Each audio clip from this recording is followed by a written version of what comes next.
Thank you, Bryce, for the announcements. Welcome, everybody, to this Sunday morning service here at Salt Lake Christian Church.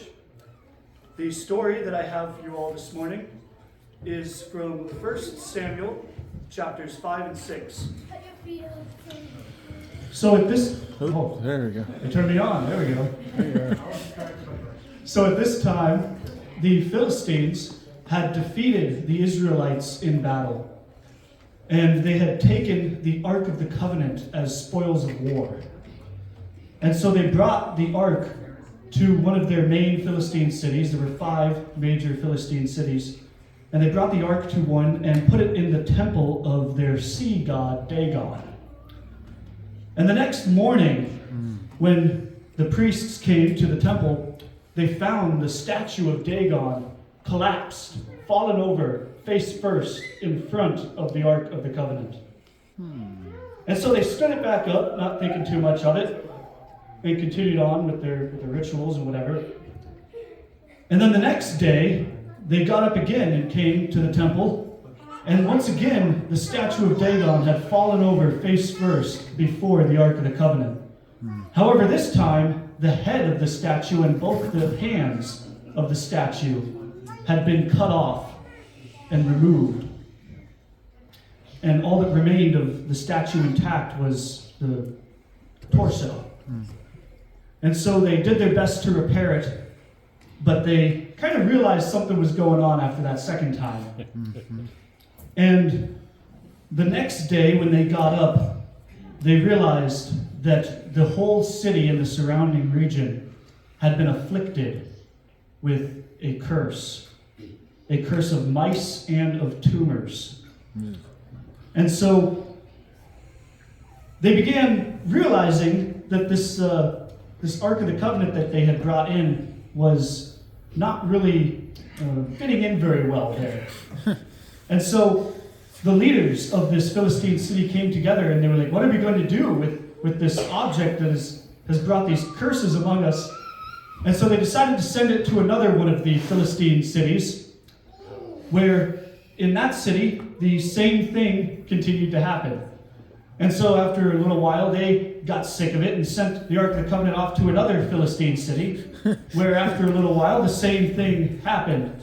And then they sent it off to another Philistine city, who sent it off to the other Philistine city. And after all 5 cities in the entire region that the Philistines controlled was under this curse of mice and tumors, the leaders of all 5 cities came together and realized that they had to do something about this. And so they consulted their priests, and they were told to send the Ark of the Covenant back to its place. And so they asked, well, how should we go about doing this as to not offend the God of Israel any further? And so they were told to set up the Ark of the Covenant on a driverless cart and to take 2 milking cows that had never been yoked and put the yoke of the cart on them, but keep their calves at home and send the cows away. And if the cows take the Ark of the Covenant back to Israel, then we will know that it was the God of Israel who did this to us. However, if they go off in some other direction or go back home, then we will know that it was just simply by coincidence. And so they did as they were told, and they set up the driverless cart and put the Ark of the Covenant on it, and they added a guilt offering of 5 golden mice and 5 golden tumors as a representation of the plague that God put against the Philistines. And they sent the cart on its way. And the 2 cows went straight down the highway all the way to Israel, lowing as they went, never turning to the right or to the left. And the Philistine leaders watched as this happened. And as soon as they got to the border of Israel, they knew that this plague and this curse that had afflicted them for the last 7 months was because of their disrespect of the God of Israel.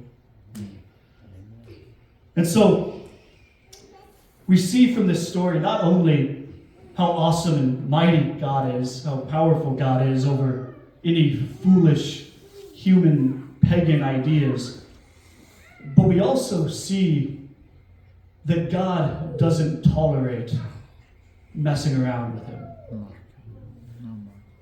The enemies of his people stole God's symbol of his presence with his people. And he did not allow that to stand. So, thank you. Let's bring the music. Amen.